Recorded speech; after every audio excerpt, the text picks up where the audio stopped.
ځینې ځوانان شکایتونه کوي چې زمونږ ذهنونه ډېر زیات تیت پترک شوي دي او هیڅ وخت کې نشو کولی چې تمرکز وکړو او یو شي ته په پوره توجه باندې وخت ورکړو یا مکمل یو کار ته شروع وکړو او هغه کار تر سره پورې ورسو. داسې هیڅ نشي کیدی. نو موږ څه وکړو؟ نو د دې اصلي وجه زما په نظر باندې هغه دغه کیدلی شي. دا موبایلونه چې زمونږ ستاسو په لاسونو کې دي دې موږ له ټولې دنیا سره نښلولي یو. په دې کې شک نشته چې فایدې هم پکې ډېرې دي خو تاوان هم شته ده، زیانونه هم شته دي. موږ تاسو د موبایلونو سره دومره ځانونه روږدي کړي دي که نه، دومره عادت کړي دي چې هر ورځ او هر څه مخې ته راځي بس ګورو خو بیا هم زمونږ هغه تشنګي، هغه زمونږ تنده بیا هم پوره نشوه، ماته نشوه. بیا هم مونږ تږي نوي معلوماتو ته، بیا هم مونږ تږي نوي او په اخره کې میاشتې تیرې شي، کلونه خو مونږ هیڅ لاسته راوړنه ونه لرو. نو د دې په خاطر باندې تاسو مهرباني وکړئ، زما ستاسو ورونو ته لنډ نصیحت دا ده چې د دې موبایل په ځای باندې له الله جل جلاله سره اړیکه برابره کړئ. الله جل جلاله په قرآن شریف کې فرمایي ومن یؤمن بالله، څوک چې په الله باندې ایمان راوړي یهدي قلبه، نو دا زړه به آرام شي. زمونږ ستاسو زړونه په موبایل کې، په نورو شهوتونو کې، په نورو شیونو کې نشي آرامېدلی. زړونه چې آرامه کېږي له الله سره آرامه کېږي. دا زړونه الله جل جلاله پیدا کړي دي، بدلوي هم الله جل جلاله. نو که موږ تاسو رښتیا غواړو چې دا زړونه مو آرامه شي که نه، خیر د لږ وخت الله جل جلاله ته ورکړي. که ډېر وخت نشي ورکولی، لږ وخت خو خامخا ورکړي. تاسو نه که زه پوښتنه وکړم کله مو دا دعا غوښتې ده له الله جل جلاله نه چې یا الله زما دا زړه راغونډ که، یا الله ذهن مې آرامه که، یا الله زړه مې خوشحاله که، یا الله دا کوم غمونه، دا بوجونه چې ما په خپل اوږو په خپل ذهن باندې اچولي، یا الله دا سپک کړې مو دا دعا. که کړې مو وي لاندې کمنټ کې ماته ولیکئ، او که مو نه وي کړي نو دا ډېر یو لوی او مهم کار له تاسې نه پاتې ده. الحمدلله ما په خپله باندې دا کار کړی ده. تاسو یقین پر رب وکئ چې مستقیما هغه مشکل الحمدلله حل شوی ده.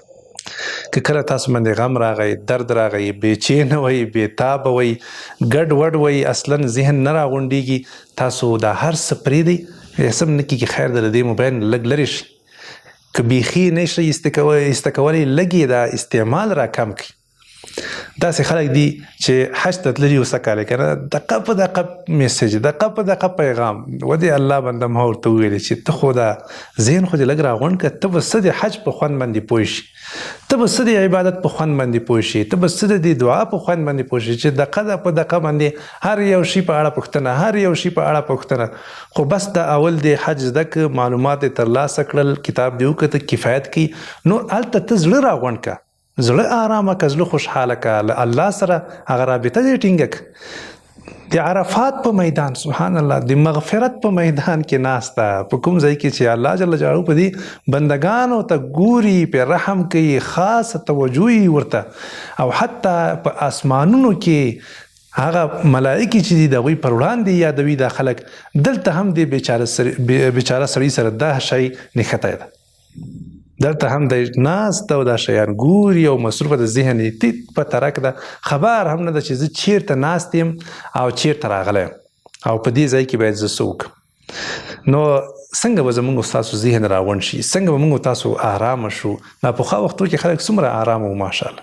د دې وجه دا ده چې دوی د ټولې دنیا سره د دوی اړیکه نه وه، دوی وو، زندګي وه، کاروبار یې وو، ژوند یې وو، کورنۍ وه، خبره ختمه.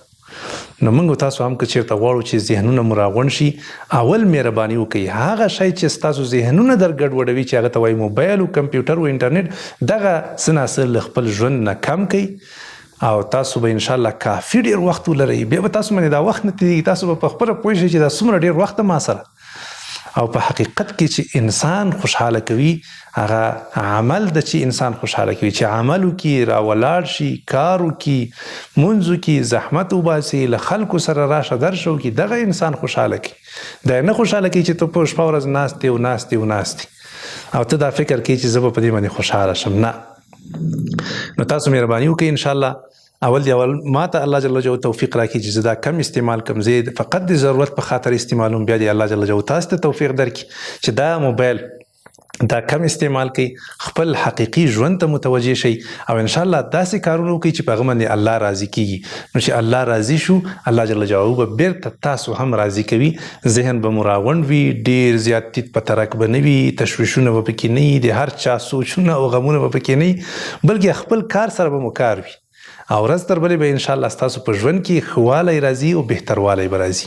الله دې ټولو ته توفیق ورکړي.